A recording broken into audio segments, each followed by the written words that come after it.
Welcome to the Becoming Superhuman podcast. I'm your host, Trevor Schmidt. I was trained in Western medicine as a physician assistant where I was exposed to the dark side of medicine. Through self-education and biohacking, I've figured out ways to hack my system, becoming a better version of myself. We'll explore the wisdom and insight of my findings with each episode of the Becoming Superhuman podcast. All right, and welcome Mitch Webb. Mitch has got a interesting background. He's battled with many health issues, traumatic brain injuries, autoimmune diseases, and mold, as well as COVID and heavy metal toxicity. I mean, you name it, it seems like Mitch has had the problem. And instead of going through Western medicine, Mitch made the smart choice and started to figure out this stuff himself. And that's why we are talking today on the Becoming Superhuman podcast. Mitch, how's it going, buddy? Hey, man, I'm doing good. Thanks so much for having me on. Good to hear from you, man. So what an interesting story. Can you give us a little bit more background, maybe a little bit more detail?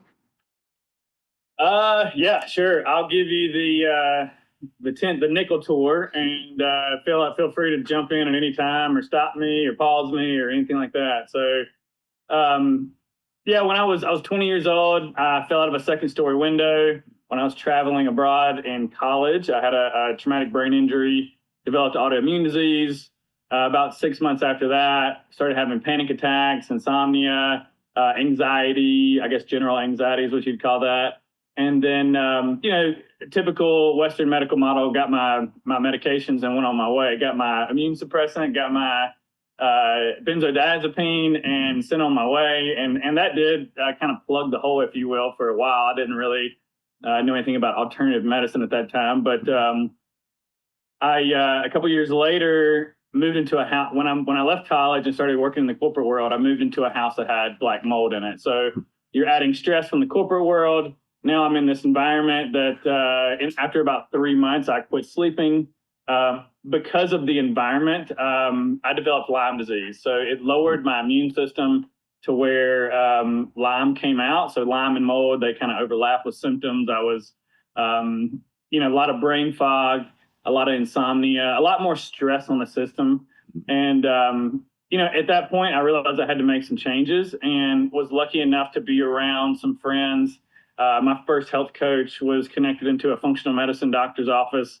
And so I popped in there. I thought I had a drug problem because at this time I wasn't sleeping, and I'm taking more and more benzodiazepine and kind of really nervous about the future.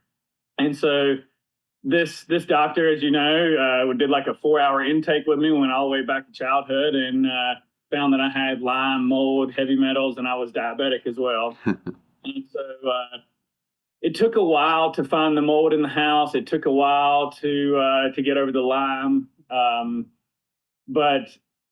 eventually I detoxed the heavy metals, the mold, the Lyme. I reversed the diabetes with intermittent fasting, fasting and ketosis. And I fell in love with health and wellness. I left my corporate job and started coaching. And one of my first clients here I was in Durham at North Carolina at the time, but I got hit by a dump truck going to see a client, totaled my car, had post-concussion syndrome for about a year. And as soon as I recovered from that, that's when COVID came around. I got hit with COVID. COVID wasn't a big deal, but the long haul symptoms were. So I had mitochondrial issues, hormonal issues, gut issues, just nervous system upside down. The more that I dive into that, I think that was the root cause of a lot of my dysfunction. But ended up doing that 3 times. So 3 long haul COVID diagnoses. Wow.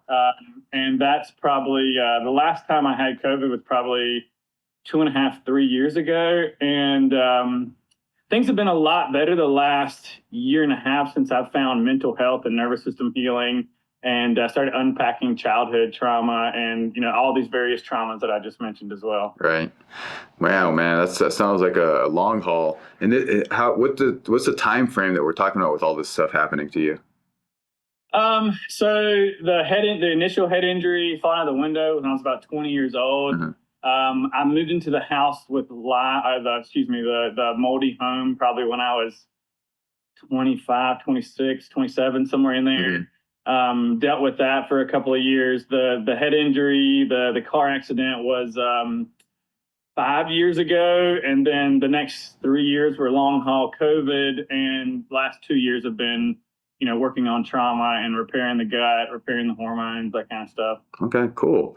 Now, I know all the stuff that you're doing, it takes a lot of discipline and hard work and actually showing up and doing the thing that you say you're going to do. So I find that most people that are able to push that hard, they seem to have some, we'll call it like a bottom, and where you hit this point where you're just like, I can't do this anymore and I have to change. So did you feel like there's a point in time when you hit this wall and you're just like, I have to change and there's no other option? Several times. I would say I call that like the dark night of the soul, man. And I've been through that, many seasons of that, and it's never, healing is never linear. There's ups, there's downs, there's moments where you realize you can do it. There's other times when it's tough and you're getting your ass kicked and you got to dig deep. And this year has been less about overriding and being with the emotions that I've been afraid to look in the dark room. So I've been taking that flashlight and looking at the things that I was afraid to look at for a long time. And I think that's where the healing really was. It really was, the opportunity was. So how have you been doing this shadow work, and what are your techniques, or how did you get into doing that kind of stuff? I mean, gosh, how did I get into it? Like doing the dark night of the soul stuff, like digging deep. Is that what you mean? Yeah. Man, having some really good guides. When I was going through the COVID stuff, I worked with a medical medium for about 2 years in conjunction with my functional medicine doctor. We're all good friends, and there's a lot of things that just couldn't be explained, and my biohacking tendencies and pushing things too hard, like kind of ran out. I couldn't depend on that anymore. It became too aggressive, and it was now looking back, I think pushing my nervous system further into like a freeze state and more into dysregulation, which we know when we're in that freeze state, we got fight, flight, freeze. And when we fight, we can't flight, we go into a freeze state. And I think that's what I was in. Like different systems were shutting down. So gut, hormonal, mitochondrial energy, things like that, repair, detox. And so at that time, she really helped me with emotional release and regulation, and was kind of the guide when I wasn't able to listen to my body, because I had avoided it and pushed it away and tried to control it for so long that it wasn't listening or responding to me anymore. That's interesting. And so she taught me to love myself, to accept all parts of me, and to learn to listen to my body again, so that, and I think that's the ultimate of healing, is being able to, as Irene Lyon would say, I've been doing her nervous system course, would be follow your impulse. So to follow your impulse, you got to be able to listen, and you got to be able to listen without hate, without control, without judgment. And when we can listen to our bodies, that's when the magic happens. Yeah, I agree with that. How are you into meditation? I've been in and out of meditation my whole life. I mean, there was times when I was going to Joe Dispenza events and doing hour meditations a day. And for me, I love New Calm, if you've ever heard of that. I use that from time to time. Are you familiar with that? Yeah. Yeah. So meditation for me, it depends on where my nervous system is. Being in like a fight or flight state, or being in a freeze state, often ends not so well if I'm doing meditation. I may use it as more like a nap. In the morning, I like to be quiet and just kind of listen, just kind of receive, see what comes in.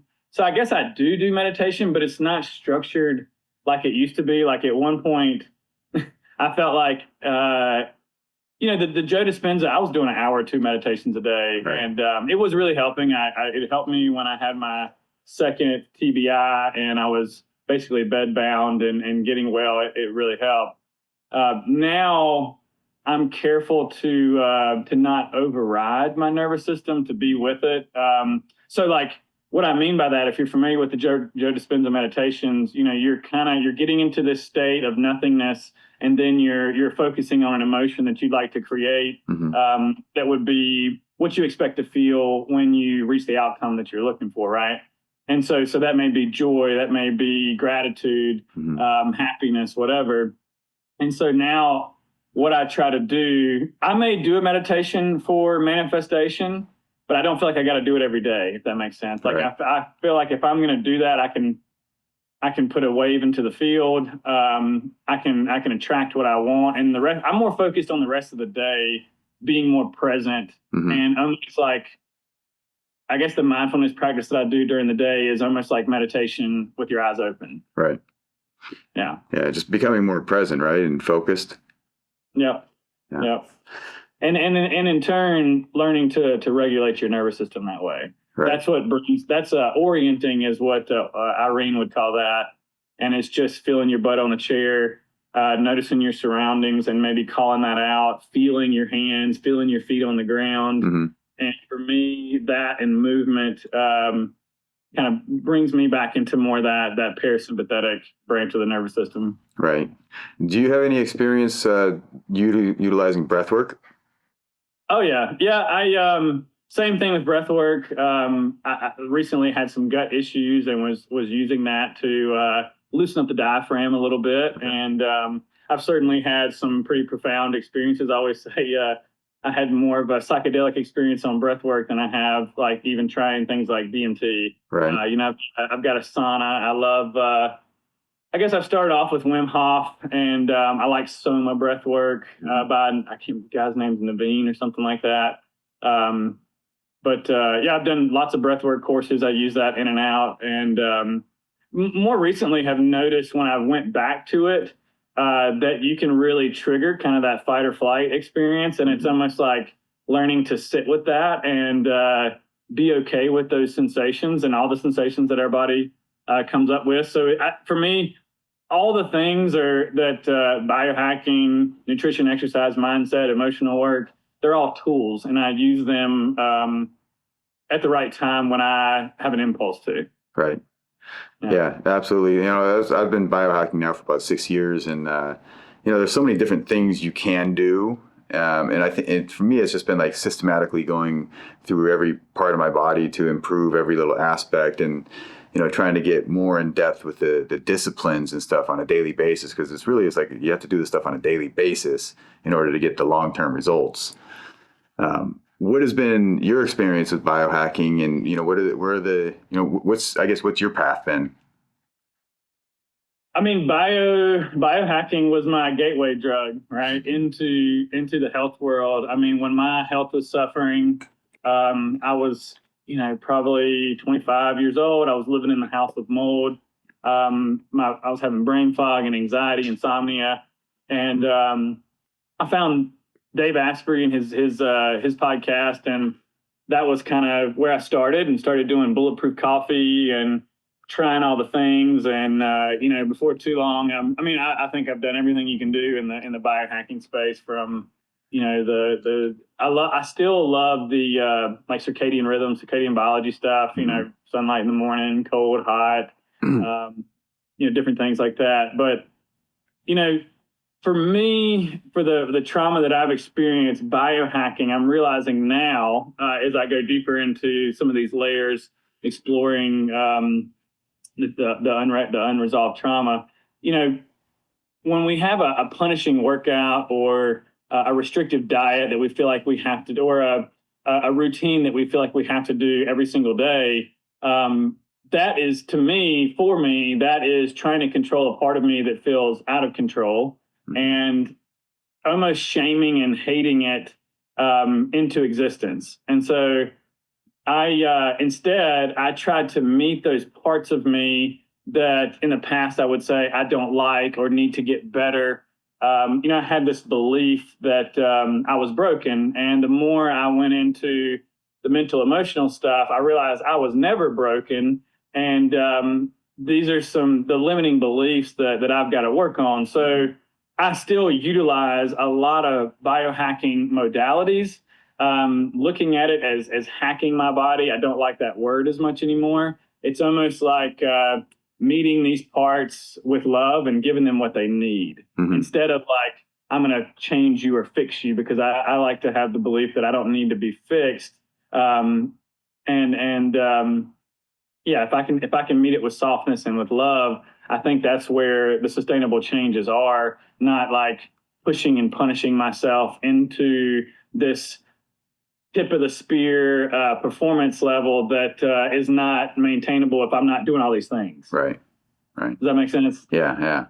It's almost like, as I'm listening to you speak, that, although there's a lot of physical things to do, it's almost as if it's the mental game that's really driving everything. Because what I've noticed is our reality is a reflection of what's going on in our mind. So if we have a crazy, chaotic mind, then our reality and everything that we experience tends to be crazy and chaotic as well. So it sounds to me like you have done a lot of work on the mind and the mental, the mindset, to prepare yourself, and now that's kind of reflecting into your life and in a positive nature. Is that kind of what you've been experiencing?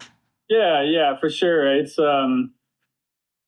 letting go of this belief that something's wrong and I got to fix it. It's like all parts of me are welcome, and I can be with those emotions, those thoughts, and I can take inventory and I can work with it, and instead of trying to beat it into submission. Right. Yeah. I mean, that was like what fasting was. That's like what restrictive diets and or the ketogenic diet and never having carbohydrates was. I mean, I take everything. I did take everything to an extreme. And that comes from the trauma, and I didn't understand that. The shoulds. Like, I should do this, I shouldn't do this. Right. If we hear ourselves talking to that, that's a punishing voice. That's a beating it into submission voice. So I try to listen to that, and I realize that I built a business around shoulding people, right? And so now that's where my business changed as well. My coaching, it's very personalized and individualized, and instead of like telling people what I did, what you should do, what you shouldn't do, it's more teach them how to listen to their inner voice, their innate intelligence, so that they can get out of whatever hole they're in or create the outcome that they're looking for. Right. That's interesting. You say that get in touch with that inner voice. And I'm on the middle of a 5-day fast right now, and I'm doing a green juice, trying to detoxify off of sugar. And one of the things that I was starting to realize is that without all it's almost like the turbulence and movement of food, I have this level of stillness where I can become more in tune with the other sensations, my real self. And it's becoming more or easier to listen to what my body's saying, and hear that internal voice without all the chaos of food and toxins and stuff. Oh yeah, it takes a lot of energy to digest our food, and we free up a lot of energy to heal whenever we do that. That's how I reversed the diabetes, was 5 and 7 day water fast. So I'm a big fan. I haven't done those in a long time. I actually, because I like to take things to the extreme, I was so low carb and so fasting so often that I gave myself a thyroid issue. And so now if I fast or if I eat low carb, if it's eat low carb, it's on a day where I'm not exercising or moving as much, more sedentary day. Like, I'll be flying next week to Hawaii, and I'll fast until I get there. Again, it's a tool. It's not something I feel like I've got to do, but I'm interested in doing another 3-day fast before too long. I remember how good it makes me feel, and so I'm a little bit jealous. What day did you say you're on? Day 5 right now. So now it's like the inflammation is going away. I feel great. I have no hunger issues at this point, and all the cravings have kind of gone away. I mean, I almost feel like I can keep doing this for a lot longer, but I'm like super lean at this point. I've done a bunch of fasting in the past, and it's almost to the point where I feel too lean. But yeah, I got extreme. Like, after the car accident, it was kind of funny. I had come out of a period of like really low carb and a lot of fasting and detox. I was doing like liver gallbladder cleanse and stuff like that. And when I went to see my doctor, I literally had a week of eating like, starchy vegetables and some fruit and stuff like that. And I was loving that at the time. And I got in the car accident. I go see my doctor, and she's like, "Hey, the thing that really helped me is I did a 3-day water fast. Mm-hmm. And I did 5 days of a fasting mimicking diet, the Proline stuff at the time. And man, it brought the inflammation down. It really helped. I mean, I had a hard time. When you have a concussion, you should probably be in a dark room and recovering. And I was so happy to be alive, man. It was a bad accident, and I didn't stay down as much as I felt like I should have, because I was feeling so good off the fasting. So I know what you mean. Yeah. It's How are you breaking it? Man, I'm like I fly by the seat of my pants. I just decided to do this last Thursday. And so I started. So I haven't given a whole lot of thought to it. I'm just kind of going through. The plan was 7 days, and we'll see how that works out. Can I help you out with that? What's that? Can I help you out with that? Absolutely. Yeah. So I worked with Dan Pompa. Are you familiar with him, Dr. Yeah. Dan Pompa? Yeah, I've heard of him. So we worked together for about a year, and he really helped me out. He helped me with the heavy metals and the lime, and taught me. I couldn't get into ketosis for the longest time, Mm-hmm. and so he helped me with that and helped me reverse the diabetes. And so his protocol, which obviously I love that you say I'm flying by the seat of my pants and doing what feels good to you, following your impulse. That's right. Awesome. So day one, we usually do around 500 calories. The 500 for men or women, maybe. I'm blanking on the genders, but it's somewhere around 500 calories day one. And you want to do things like, berries and yogurts and avocados, Mm-hmm. Soft foods. This is all about rebuilding the digestion. And then day two, you'd move up to about 800 calories. You could bring in some eggs that day, bring in some cooked vegetables that day. And then day three, you're at 1,000. Some people will go back to normal at that point, but then you're introducing some meats, you're introducing maybe some nuts and some raw vegetables at that time, if you like that. Mm-hmm. Back to normal on day four. And what that does is it's kind of a fasting mimicking approach to it, which is going to extend the autophagy, the high levels of ketosis Mm-hmm. and low blood sugar levels that you're in, and allow yourself to get back to eating normal a little bit easier on your stomach. One time, and the reason I say that and share that with the audience and yourself, I did an 7-8 day fast, and man, ate like a huge jar of coconut milk yogurt that I had made. Uh-huh. So it had a lot of fat in it, and I just wasn't thinking. I actually smoked a joint as my celebration to stop the fast, and I ate the yogurt. I ate the whole thing. Uh-huh. And so I gave myself like something that seemed like SIBO, like H. pylori, overgrowth type stuff. Huh. As a result of that, and it messed me up, and it took me years to heal my gut, and I'm still working on it from that. So I always like to dish that information out and I'll say this: I've had clients that eat a T-bone steak, as breaking their fast, and they keep going. Right. And more power to you. That's awesome. Listen to your body, but just a suggestion in case people are curious. Yeah. So you can do it wrong. That's what you're saying. I don't know if you can do it wrong, man. I'm just cautious. I've done it wrong, and I'm just throwing out can you do it wrong? Like, I don't know. I mean, I don't think there's right and wrong. I think there's, good, better, and worse. Right. It's funny. I mean, I'm not a rule follower. I break all the rules because and it's funny because the more rules I break and do it the exact opposite, the better results I get on things. So, when people tell me stuff, I mean, this is something that I test myself. It's my body's the laboratory here, and so I'm testing these things, and then I use this platform and my other platforms to share everything that I learned, basically as a scientist, testing on myself. Yeah, I get it, man. I've been my own guinea pig for many years, and that's a muscle to be developed. When because ultimately that's what my coaching is all about. It is an individual journey to be able to say this is how you should do things, and I think we can have a set of rules, but ultimately it's your job to figure out what works for you. Right.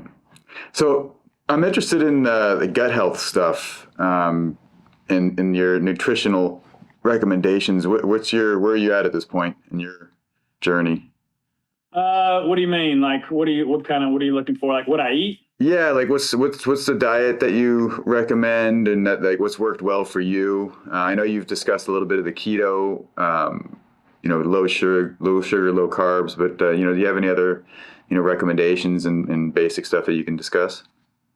Yeah, I mean, I see nutritional approaches as very individualized, and I customize for those for my clients based on whatever's going on for them. And so, to give like for an example, I had a client right now who we just started working together, had some gut issues, and I was feeling lethargic after meals, and after doing some food tracking to see what food journaling, I guess you would say, seeing what he's eating, eating a lot of standard American processed fast food type stuff. And so we got him on a whole foods diet first. Then we were able to identify which foods were flaring up. So he was having a lot of issues with bad oils and some grains and maybe some milk and soy stuff, if I remember correctly. And so what we did for him was put him on like an animal base, like a meat, fruit, potato, just a low inflammatory diet, and for a period of time. And then we start to reintroduce things really slowly. If somebody's very sedentary and, they're eating a very processed diet, I think a low carb ketogenic approach is great. I think if somebody's want to do a detox, we could do like some type of vegan diet for 5 days. But it's all about responding to wherever they're at, and then understanding where they want to go, and then like a systematic approach, a step-by-step approach to, it maybe look like, hey, we're going to put you on a whole foods diet first, and then we're going to start to slowly get your protein dialed in and figure out what foods work for you. And then at some point, lowering some carbohydrates at strategic points throughout the day, maybe putting you on a full-time ketogenic diet for a period of time as well to get that metabolic health up. But ultimately, my goal for my clients is to eat as much variety and of foods as they can that makes them feel good and supports their goals, from a physical standpoint, makes them feel good mentally, emotionally, and doesn't feel like it's a diet. Right. And for me personally, you could eat with me a couple of different times during the week, and you think all different types of stuff, right? So I like Dan Pompa's stuff, like diet variation. And so you may eat with me on a workout day, and it looks like I'm eating a higher carbohydrate day. If I'm flying one day and I'm fasting all day, that's something I do as well. And there's some days where just being a little bit more lower carb, So if I had to put a label on it, like a paleo Mediterranean meat-based diet, I do like a lot of protein. Okay, cool. Yeah. So, it sounds like it's like whatever the individual needs. Do you do any like lab work or any testing to identify any deficiencies, or what's your standard for that? Oh yeah, I'm getting lab work done at least every 3 months with my doctor. Okay. So right now I'm actively, I went off of TRT because of all the head injuries. I had low testosterone and went off of that, went on that 4 years ago, went off for about 6 months to see, when I started doing trauma work, I started getting a lot of anxiety, and we didn't know if that was that I didn't need testosterone anymore. So I went off of that, which ultimately, it allowed me to see that I needed it. My brain wasn't getting the signal from my testes, it seems like, from the testing. And so now I'm adding more testosterone back in. But because of that, I'm looking at stuff every 3 months. I've done, continuous blood glucose monitoring and looking at different stool testing and stuff like that as well. So my doctor, Kate Godley, shout out to her here in Durham. She's always on top of the testing. That's awesome. So you've done the continuous glucose monitoring yourself? Yep.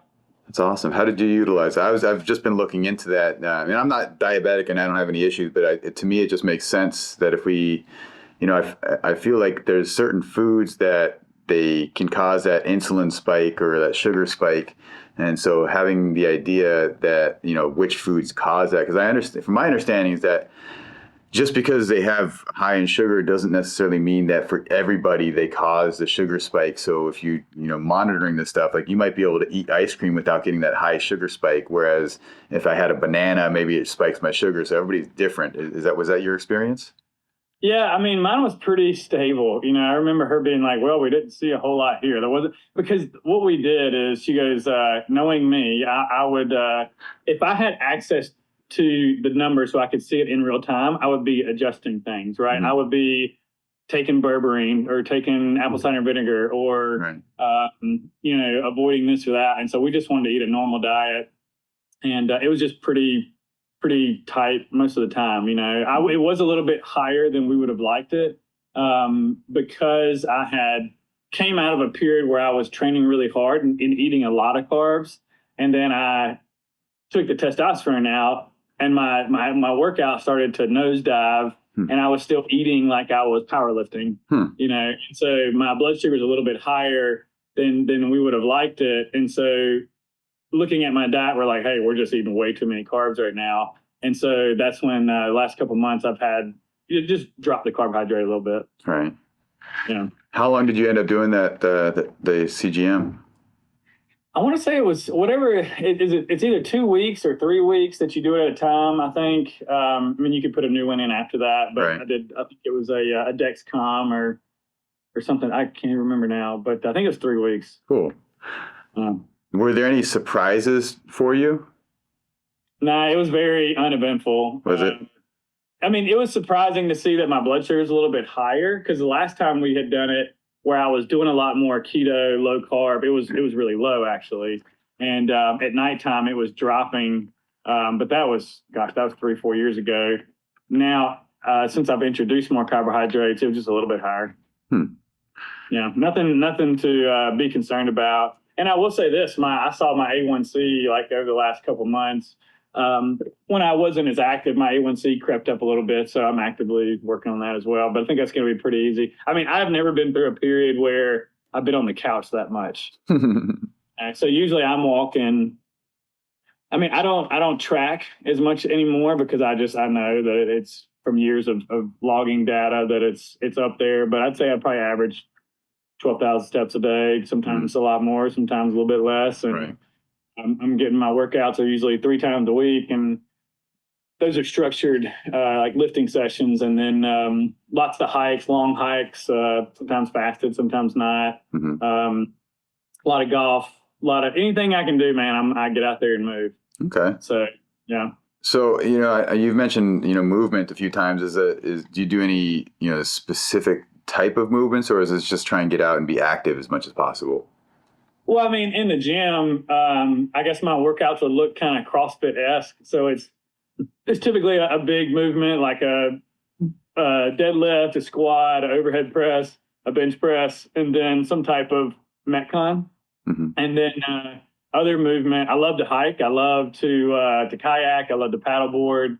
I'm constantly, with coming off the hormones. That's one thing too. Is I had to learn a lot of like. What's the word I'm looking for? Like rehab type stuff. Like muscles were really tight and sore, right. And as I'm ramping things up, I'm getting really good at cupping. I'm getting really good at like putting massage balls in places and doing a contract, relax, and releasing muscles. Like, gosh, the other day, it's pretty cool to have this tool chest. Like I was at a networking event. I had to stand on an exhibit for like 3 hours the other day, and about an hour and a half in, my psoas gets so tight that I thought I was going to die. Like I couldn't even talk to anybody. But it was cool because I could go home. I've got like a so right. I was able to release the psoas, do some stretching, and bam, it's gone. Right. And I can say that type of pain on a level of 1 to 10 was like an 8. And a lot of times I see clients that they come in and they're like, yeah, I'm dealing with the shoulder issue, this upper back issue. And I'm like, oh, okay, cool. How long has that been going on? 10 years. And I'm like, what? Like our bodies, like there's so much out there. And that's kind of what I do for my clients too, because I've been through all of this health stuff. I'm able to connect them with chiropractors, functional medicine doctors, physical therapists, energy healers, therapists, you name it, because that's what it takes to heal. Like a lot of times having fascial issues, with speaking of like rehab work and going to see different therapists, fascial work around my gut is really what helped my stomach. I was having ileocecal stuff and different like adhesions in the gut wall, where doing some smashing, doing some digging in there, and getting somebody to help me release that ileocecal valve was a game changer. You know? Yeah. So you're saying like they do like massaging type stuff, or? Yeah, I mean, dude, I've got so many physical therapists that like I don't even know what to say, how to say what they do, but it's kind of like human garage type stuff. Uh-huh. So it's like doing these fascial maneuvers. Like yesterday, I was having a lot of diaphragm. So I've learned that uh, to go deeper than the symptom, if that makes sense. So like, if my gut is off, I know that I've had some kind of emotional shock to the system, and then I'll hold in that area. And a lot of times I'll hold it around my diaphragm, let's say. And so I can trace back to what happened, the emotional memory of that, and I can work on emotional release from that perspective, or even trauma. It may be deeper than that, right? And maybe this is triggering something that I didn't resolve from childhood. And so knowing some of that, hey, my digestion's off. I had some emotional stuff that happened last week. Can you go in and look at this area that's tight? Yesterday, I had like the duodenum that goes right. It's kind of like how the ileocecal valve goes into the small intestine. The duodenum goes into the gut. And I think you're a physician's assistant, so you can correct me if I'm wrong. But that thing was really tight, right? And no shit, like I was holding there, and so it made a lot of sense. And it's validating to have someone to go in and let's massage that. Okay, it sounds like we got some indigestion stuff going on there. So let's get some apple cider vinegar going. Let's get some ginger going, and see if we can get that valve to close a little bit instead of letting all that acid from the stomach creep up into the esophagus. Right. So go ahead. Go ahead. No, go ahead. It's just I just see things as a combination of things, and that's where I differ from a lot of the health folks out there. Is for me, there is no one size fits all. Right. And to say you should do the things the way I should do things, like I'm completely negating your intuition and your uniqueness. It's more about we have a lot of options if we can be open-minded and help, and not just looking at the physical, looking at the mental, looking at the emotional, looking at the physiology, the biology, looking at our habits, looking at our stress levels. And from there, we zoom out and see the whole picture instead of saying like, hey, we got to hit this thing with a ketogenic diet and you got to do CrossFit and don't eat raw vegetables. Like that's just, I mean, depending on who you're talking to, the way that we have seen results for ourselves, we tend to see the client through those lenses. Correct. Instead of seeing them for where they're at and who they are and where they're trying to go. Because it's like driving a plane from LA to New York, like one little deviation off, and we're going to send them to, I don't know, North Carolina. So it's like understanding where the person is and taking a systemic approach, like a whole body approach to the solutions that we try. And then we can start to kind of guinea pig from there. But if we're out this wide, we're casting a big net. We're throwing a lot of stuff at the wall to see what works. The shotgun blast approach. That's how I used to do it. Everything all at once. Then you don't know what's going on. Right. So I'm going to look at a tighter look at that and say, I want to do a sniper shot and I want to have like 3 or 4 options. And then I want to discuss with the client what feels good to you, what feels most doable. And then let's watch and see what that changes. Instead of let's do everything all at once and think it's just physical or it's just emotional or it's just nutritional. And then we throw the baby out with the bathwater. Right. Yeah. I think that philosophy is something that my thought process as I'm doing fasting is kind of like when you cut out everything and then now I feel good. So I know what good feels like, and then adding stuff back in. And the hope is whenever I get to something that makes me feel bad, it'll be obvious. It'll be really obvious what that bad thing is. And then I can make changes. I got a great analogy for that. That's great. That's what I do with my clients that are having gut issues. What I do with myself if I'm having gut issues, right? Like, take everything out. It's like going to a bar at 2:00 in the morning, right? When you walk in there at 2:00 in the morning, how do you find the asshole in the room? I don't know. You take everybody out and you turn the jukebox off. Then you bring them in one at a time, and you're gonna see the asshole. It's gonna be, leave the jukebox off, bring everybody in one at a time. Like, there it is, right there. That's the guy. That's your problem. Right. That's funny. I'm trying to imagine that, when bringing people back without the jukebox is probably that's going to be the drunk guy, right? Yeah. They got the lights on. 2 a.m. You turn the lights on and take me out, bring it back in. Oh, look. Yeah. So that then I was I'd like to get started with this CGM, the continuous glucose monitor. And honestly, it's like I feel like I don't really need some of these things, but I want to test them out on myself and then to be able to offer them to other people. That's me, man. I'm the guinea pig, and I've gotten really good at change. Right. So like I get that a lot. People are like, wow, man, you really change fast.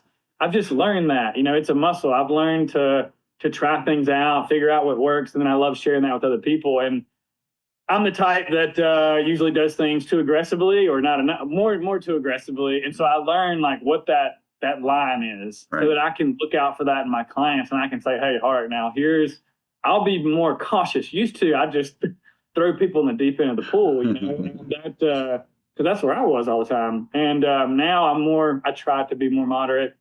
But the way that I find how to be moderate sometimes is pushing things a little bit too far, so that I got an understanding of what works and what doesn't. And that's what gave me this really zoomed out view. When we're doing it ourselves, it's easy to get zoomed up. But when I'm looking at someone else, I can kind of, a way I should say that is like when we're in the situation, like it's so close that we can't see the whole picture. And so that's why it's good to work with someone. You can zoom out, and that way I can go, oh, I've been here. I know this is a good time to go see a doctor. You should go see this, or we can just do this with diet, Right.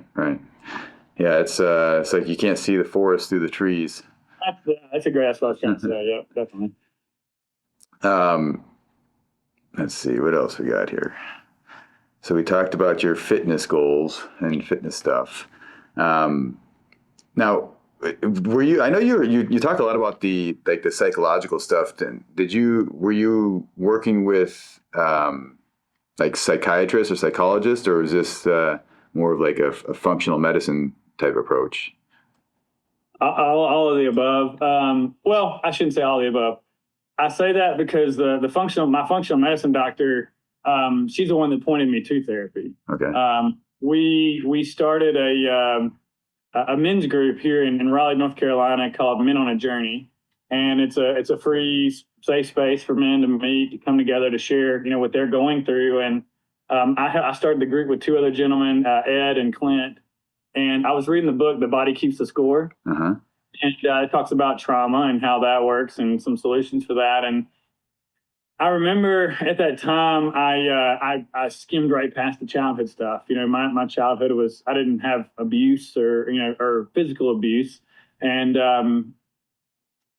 had my parents provided for me, sent me to college. I always had food on the table. And so I didn't feel like there was anything to worry about there.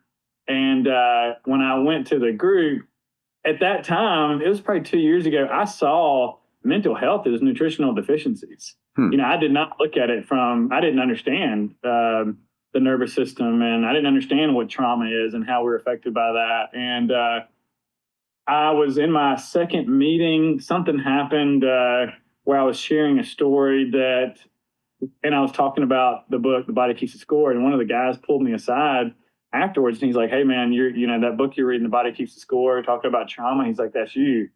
And he's like, let me introduce you to a therapist. And so I popped around and found different ones that I liked, and ultimately landed on. So I have two therapists now that I work with. One, we do talk therapy, kind of like a CBT approach. Mm-hmm. And I meet with her every week, and she just kind of helps me process emotions and process whatever's going on. And we've also done EMDR, which is like a form of trauma release. And the thing that really helped me the most is, I've talked about Irene a couple of times. She has a course called, I started with 21-day nervous system reset. And then there's the Smart Body, Smart Mind. So these are at-home, self-guided nervous system courses that's got a lot of education. That's very key when it comes to this work, is understanding our physiology and what's going on. And then So that set the tone for how I did therapy. And so what I learned to do there is how to attune to my needs, right? So like how to listen to my body and the emotions as they came up. And the way I did that is I would go through the course, and the course, the education, you'd probably love it. It brought up so much stuff for me that was completely unconscious. A lot of times when we have trauma, we don't remember our childhood. So that was me. I didn't remember a lot of stuff. Mm-hmm. And as I went through the course, these things would come up, and I learned really quick that if I did too much, like I usually do, like, for me, it took me 6 months to do 21 days. Okay. Because I had to go really slow. And so the first 3 days, I did 3 days in a row, and I couldn't sleep 48 hours. I had so much anxiety, I couldn't sit still. But I took that as like, oh, this is interesting. Like there's something here. And so what I learned to do, I created my own little system, and I would listen to the course until something struck a nerve. And that may be a strong emotion coming up, an image coming up. And so I'd hit pause, and I'd let that emotion come up and out. And a lot of times it was tears. Mm-hmm. I also like to cry or laugh whenever I start to, and I like to burp and fart evidently too. There's so many different ways to release trauma, but I would hit pause instead of pushing through, overriding that sensation. I'd be with it. Right. And so I would process it. I'd get home. I have like a note that I keep on my phone, and it's got everything in there. And so I would, write down, hey, I paused at this part and they were talking about this. And so I like to use EFT or tapping to help me get into that subconscious and help process the emotions. Like, oh, okay, I'm feeling. When I first started doing this, I couldn't feel anything. I didn't know what I was feeling. Mm-hmm. I just had a lot of feelings, and I didn't know what they were. And so I learned how to, separate them apart. Okay, this is what pain feels like. This is fear. This is anxiety. This is worry. This is whatever. And so then I'd go home and I would journal that. I'd journal as much as I can.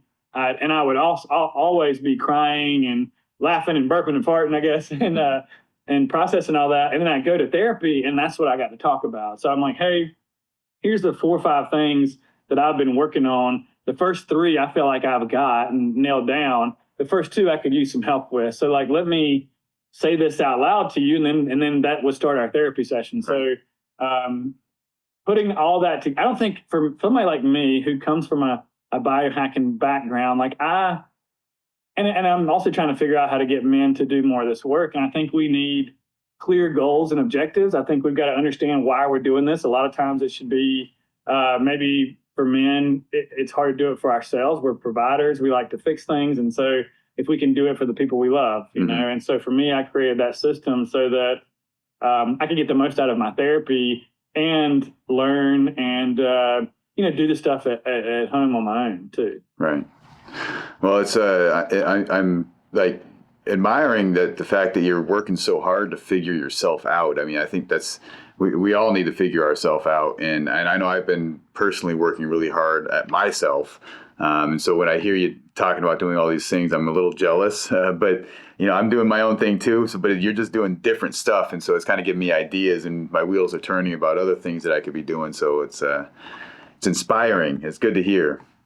Oh yeah, man. I mean, dude, for me, it's always kind of been like, I love learning about this stuff, and I see how valuable it is. And for me, mental health, like I've done so many things in the health industry, in the health world, and everything worked. Everything improved things, but it never hit the core like this did. Right. I think that if not all, most diseases that we deal with come from trauma and a dysregulated nervous system. And mine certainly did.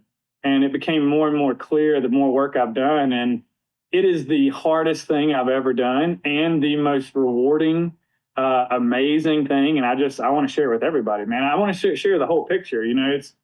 I want to save people time and energy. Nobody should have to deal with this shit for 17 years like I did. Right. Yeah. In the last 2 years, I've healed more than all those decades combined. Right.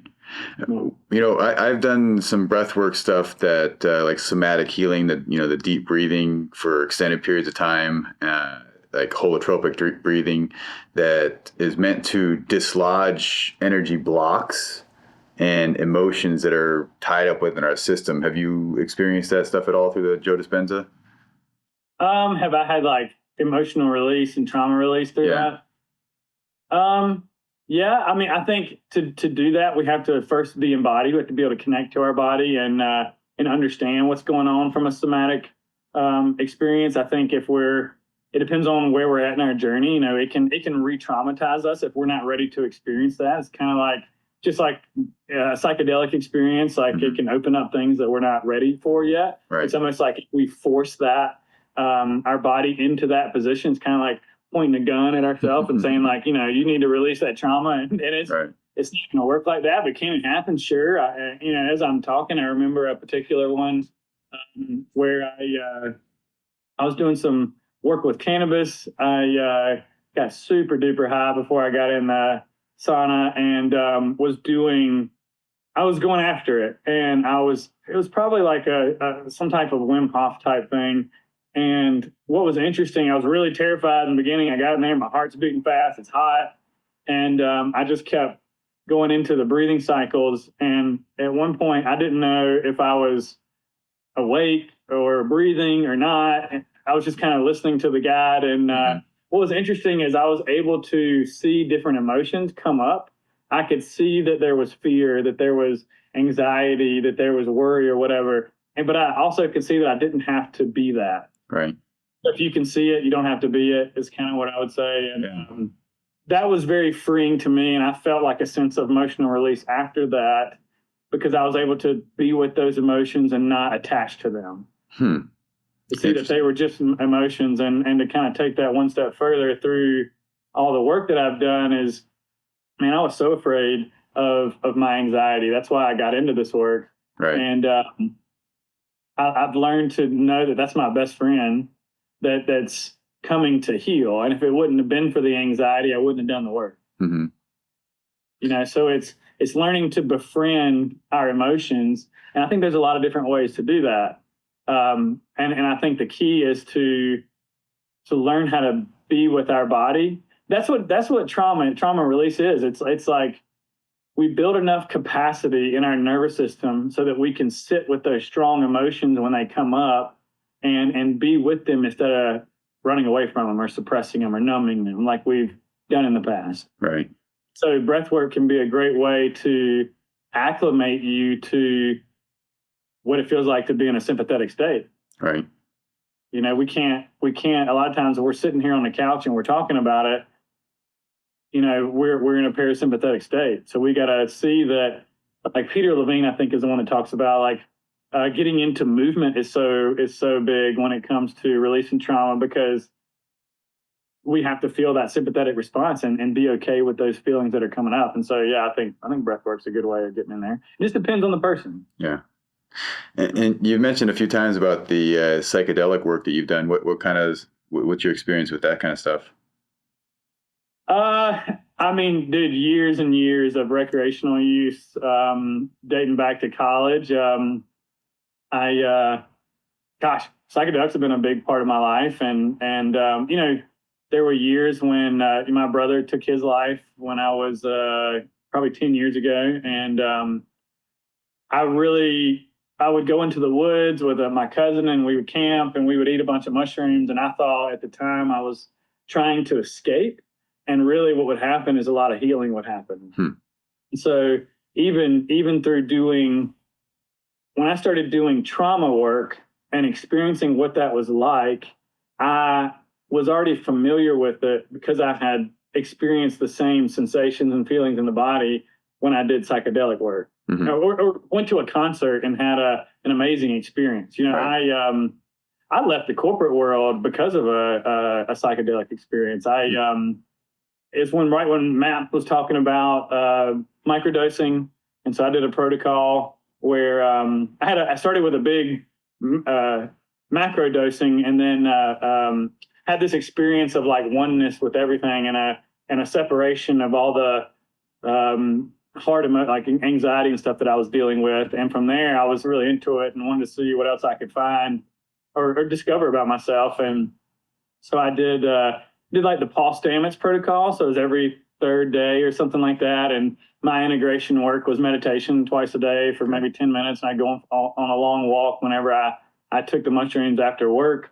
And I just got these downloads I'll never forget. It was, first one was like, breathe. And the next one was, you're reacting a lot. Like, let's calm down on the reacting. And then I started to see the triggers that were in my life, and they seemed so silly. And like, why do I care about these things? And I realized that I'd be a lot happier if I left the corporate world and did my own thing. And that made that a lot easier. And now, I take mushrooms before I go into therapy sometimes. What it allows, a microdose.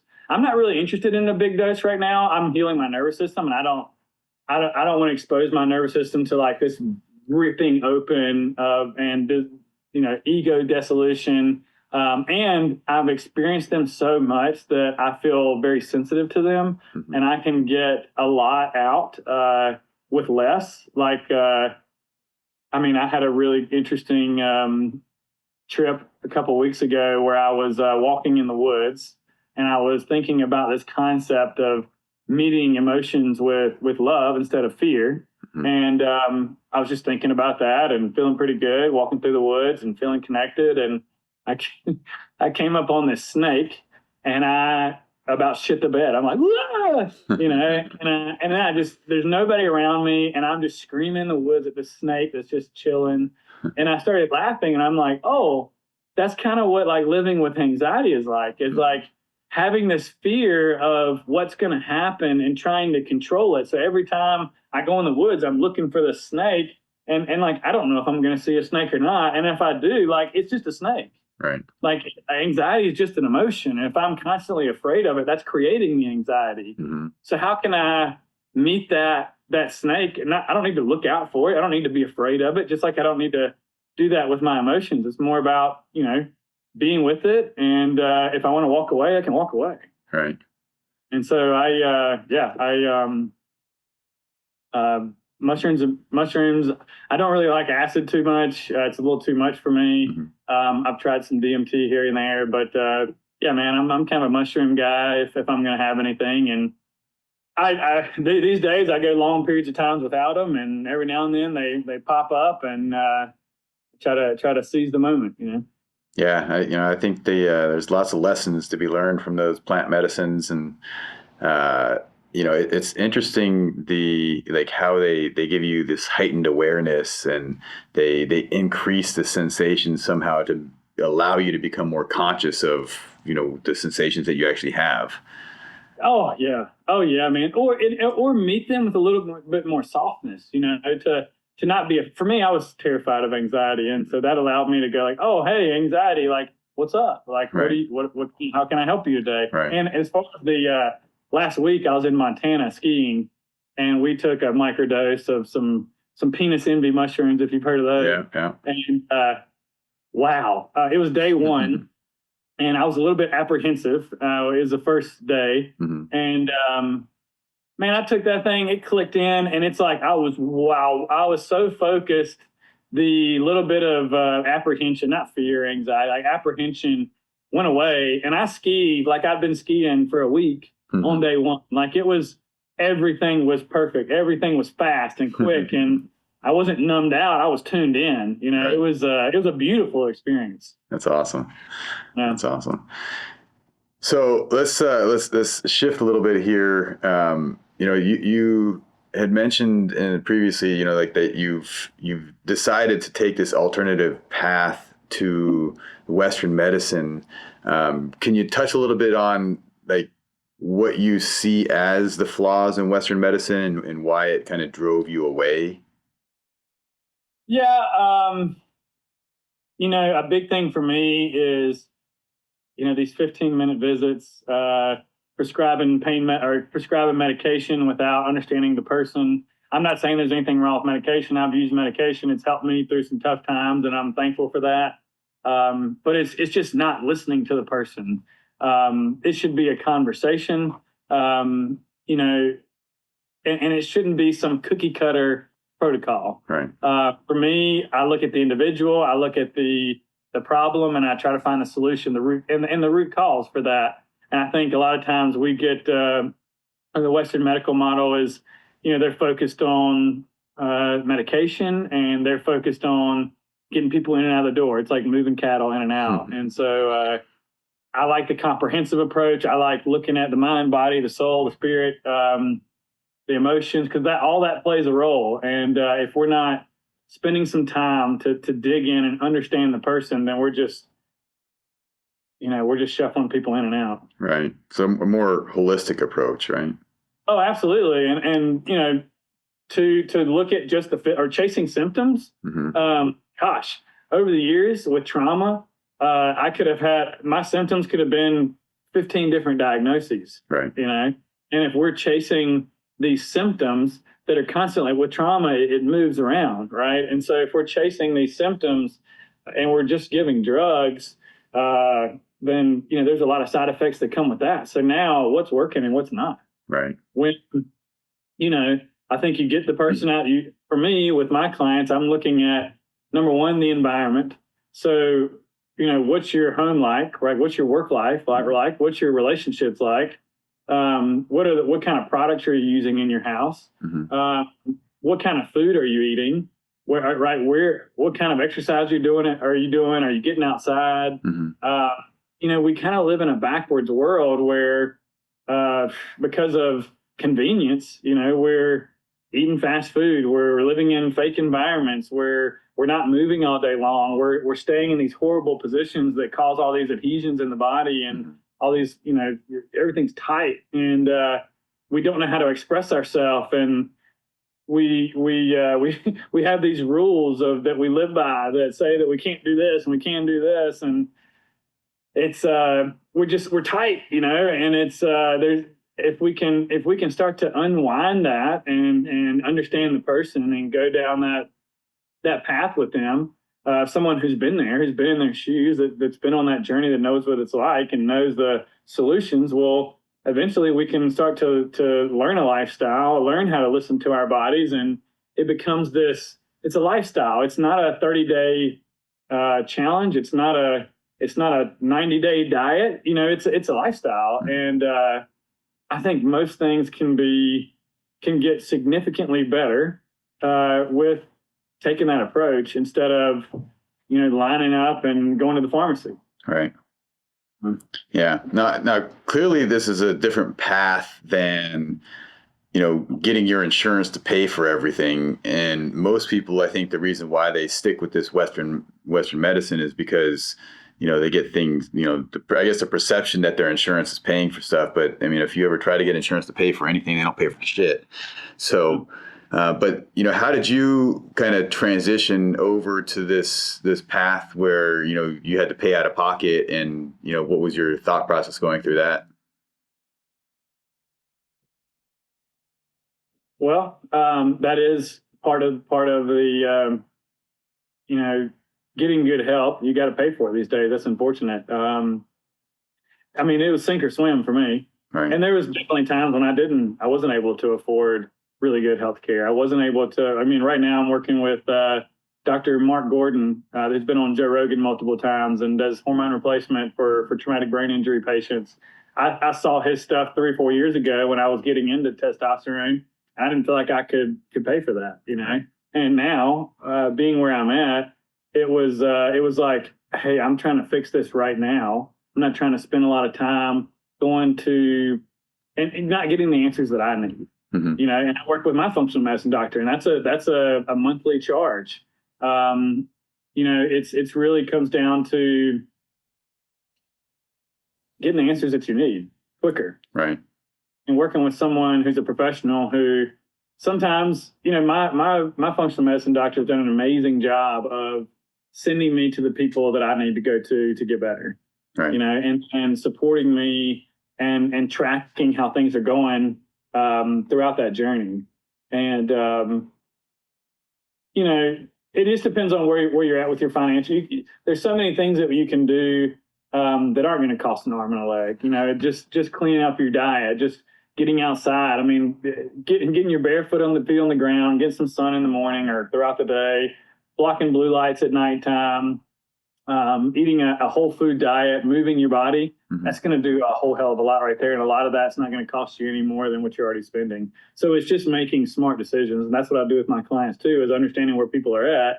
What's the low hanging fruit here? And over time, if we can improve your overall health picture with, with exercise, with nutrition, with mindset, with mental and emotional stuff, do you need that expensive doctor visit? I don't know.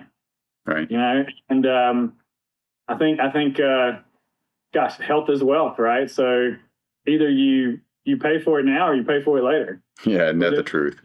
Make food that medicine, or medicine will be that food. Absolutely. If you're stuck in a Western medical model, you're fucked. I mean, you're gonna be 60 years old with 5 or 6 medications, and who knows what's working and what's not. And you could have just changed your diet when you were 30, 40 years old. Yeah, it's a shame. So like my mom is 74, and she's been the funny thing is, I think there's a lot of people that they think that they are healthy, or they're doing quote unquote healthy things, and in reality they're doing things that are actually harming themselves, and they don't realize it. So my mom is one of those people that she's moved, she's exercised, she's eaten fairly well, but she ended up getting some health issues. And so it came to the point where it's like, either you change or you're going down this path where your life is going to end short. And so that triggered her something in her mind, like, I got to change. And so she was able to get out of the trap. And I think many people, it's like they get stuck in this trap, and they get like just enough results to keep them tied up to this, these bad treatment plans or, medications. Or an abusive exercise regimen, I see so many people that they're eating less, exercising more. They got results for 6 months. Now their cortisol is through the roof. They've got this extra belly fat, and the only option they know is to push harder. So if I'm doing a high intensity exercise that ends up being, longer than shorter, and I'm doing that 5-6 days a week, my hormones are going to be all over the place. My body's going to hold on to fat because it thinks it's dying because it's got so much stress. Right. And so if we think that we've got to sweat like crazy to get a good workout in, or we got to push through any kind of tiredness that sometimes we got to rest, and the same thing goes for mental health. I've learned, the stuff that I've learned over the last 2 years, I was completely unaware of. And I think that's what mental health is like we've got this glaring thing that's in our field that's affecting how we view the world and how we show up and how we perform, but we're completely unaware of it because it's in our subconscious mind. Our subconscious mind wants to protect us from that. And so it's not easy accessible. So we've got to work with a professional that allows us to see those things, just like being able to see that our, Wendy's habit 6 days a week isn't healthy, or our Subway. I used to think Subway was healthy. That was my first diet plan when I was coming out of high school, was like eat tuna and rice 3 times a day, and eat a Subway sandwich, and have my oatmeal and my, fruit in the morning. And that's what's pushed. That's what you see out there. And education is so key, because until we learn that there's a better way and we can try and see what works for us, like we're stuck and we don't know it. Right. Yeah, and that's the truth. Is like you're only as smart as what you know, and it's the thing that trips me out is like when medicine, the stuff that they taught us in school, 10 years later is completely obsolete, and all the recommendations have changed, which just leads me to believe that if they didn't know shit back then, how are they going to know it now? And how is the stuff that they're telling us now, how do we know that that's actually the truth? And the reality is we don't ever really know. So that's why I'm like, the only thing I can trust is me and my body, and what my body's telling me. And so that's really kind of the path that I've been going on. Mm-hmm. And it's always the basics work. These sexy, trendy diets and protocols, they only last for so long, and then we learn what's wrong with them. But, the simple stuff of eating a whole foods diet, moving your body regularly, lifting some weights here and there, talking about what's going on inside and emotionally. This stuff works. And to sensationalize it and make it some new thing, that trend's gonna wear out in a couple of months, and guess what's gonna be? It's gonna continue to, um, what's be successful is it's the easy stuff. It's the simple stuff. The more I learn, the less I know, and also the more simple things get. And how you do one thing, you do everything. Mm-hmm. Yep. And that's why I think it's so important to work with a coach or a professional who's been there, who has some answers, and can help you step outside of yourself a little bit, take that 10,000-foot view, and make better decisions and see what works for you. Right. And when you learn that lifestyle, that system, you can take it and apply it to anything. Yeah, it makes total sense. Now, I know you talked a little bit about your testosterone journey and hormonal issues. Can you discuss a little bit in more detail of how that path has gone for you? And I know you mentioned you took testosterone, but did you ever try any other like non-medication or supplement type stuff, or any other options? Oh yeah, so the last 6 months I went off of testosterone. I can tell you how I got on it and all that in the beginning, but that's where I tested all the natural stuff. I went off of it and started taking natural testosterone boosters. Like, gosh, I can't remember the name of them now. I mean, I was everything you can imagine. Ashwagandha, zinc is really important for testosterone, whether you're on or off of it. Was taking like Tribulus and gosh, I can't remember all of them anymore, but I was taking a shotgun blast of all these different. They would make me just feel weird. I didn't like the way I felt when I was on them. Obviously, I'm lifting heavy weights. I'm getting sunlight. I have a red light here at home. I was blasting my pelvic floor and my testicles, and I mean, literally doing everything that I possibly could. And I have a type 2, type 1 hypogonadism, or is it type 2 hypogonadism? So like type 1, I believe, is a downstairs issue. Testes aren't working. Type 2 is like a hypothalamic deal where hypothalamic pituitary adrenal testicular axis that's not working. And so your brain's not getting the signal. And that's what mine was, because my LF and FSH were really high, and which showed that they were functioning and sending the signal, but my brain wasn't getting it. So what came first, the chicken or the egg? Was that because the head injury? Is that because I was on testosterone for 4 years and shut myself down for 4 years? I don't know now, but I do know that I need it. And I'll say, as a word of caution, I got really messed up when I started, because I saw that I had long haul COVID, and so I had a lot of fatigue. I couldn't get out of bed, and I was getting really frustrated, and saw that my testosterone was low, and started researching that a little bit, and saw that testosterone replacement therapy was an option. I went to a testosterone clinic as a recommendation from another doctor, not a doctor that I work with. And man, I was expecting some dialogue. I was expecting to not to get it that day, but they were like, they did some in-house blood work. They're like, yeah, you qualify for it. And they gave me 200 milligrams of cypionate in my butt before I left. And dude, that is a shit ton of testosterone. For me, I'm somewhere around I'm still going up. I'm somewhere around 70, 80 milligrams right now. I think the most I'll take is 100, 120, somewhere in there. So to get 200 in one shot and to take it again in 5 to 7 days was intense. If somebody wants to give it to you once a week, run away. You should be taking it at least twice a week, I would say. And then working with a professional that is going to also look at DHEA, pregnenolone, all the other downstream hormones that tend to get depleted. We're on testosterone for a long time. So now looking back, I'm not sure if it was the trauma coming up as I started to unpack that, or if it was just a deficiency in pregnenolone. I know that my pregnenolone is really low right now, and we're working on getting that up and working on the DHEA here soon. Growth hormone was a thing that was really low for me too. But yeah, when they gave me 200 milligrams and sent me on my way, I mean, I felt good for about 3 days. I was like a walking hard on. And then my resting heart rate went from 45 to 95, and I couldn't sleep for about 3 months. Gave myself a reverse T3 issue because of all the stress and insomnia. And when I had to go on T3 and T4 medication eventually for 2 or 3 years, and eventually got off of that. And one of the big things there was just low zinc, low what's the thyroid, iodine, and not eating enough carbohydrates. And so I got my iodine up, got my zinc up, got my carbohydrate intake up.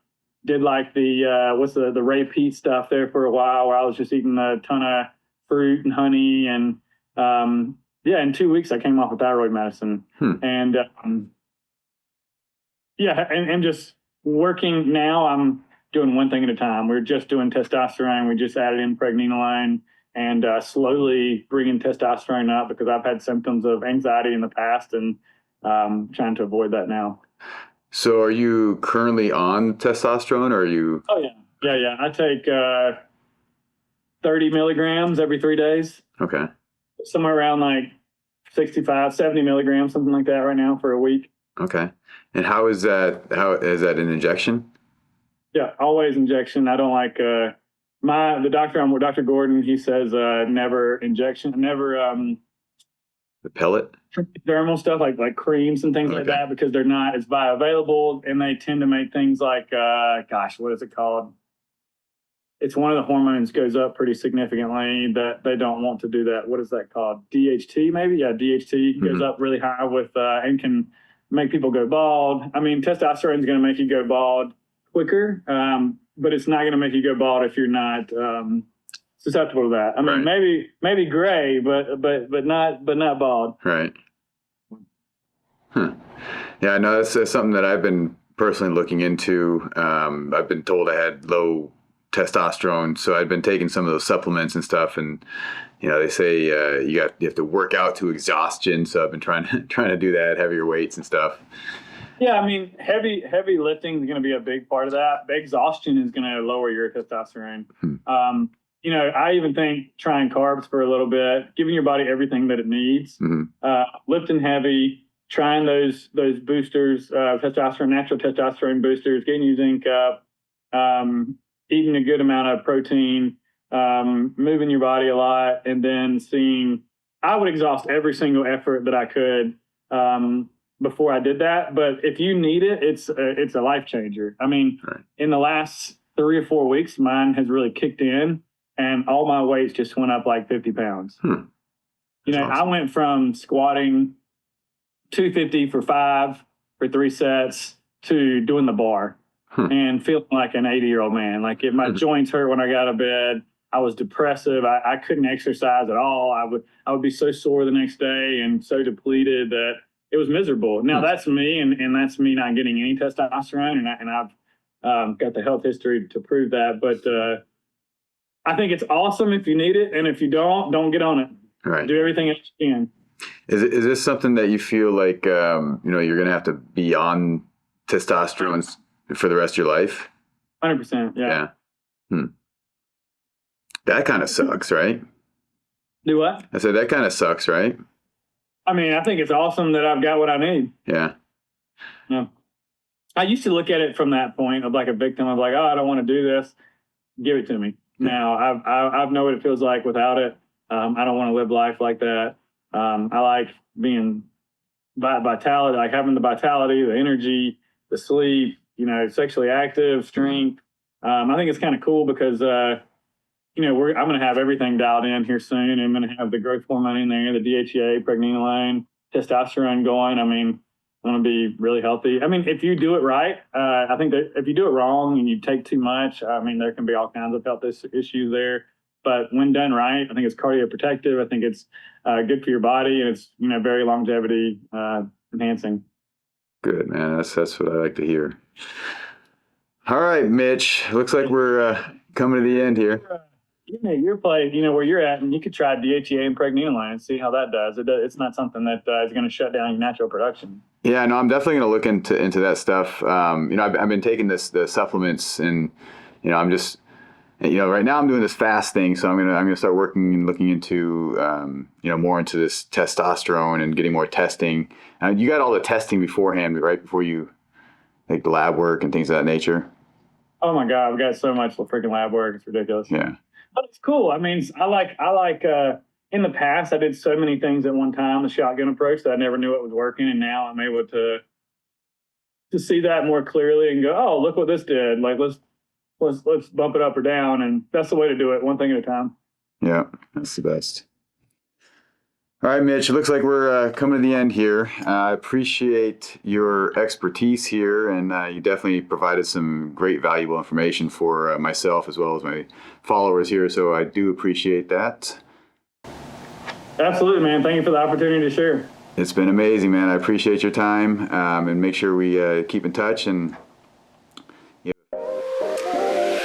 Gandhi said, "Be the change you wish to see in the world. You must choose to become superhuman."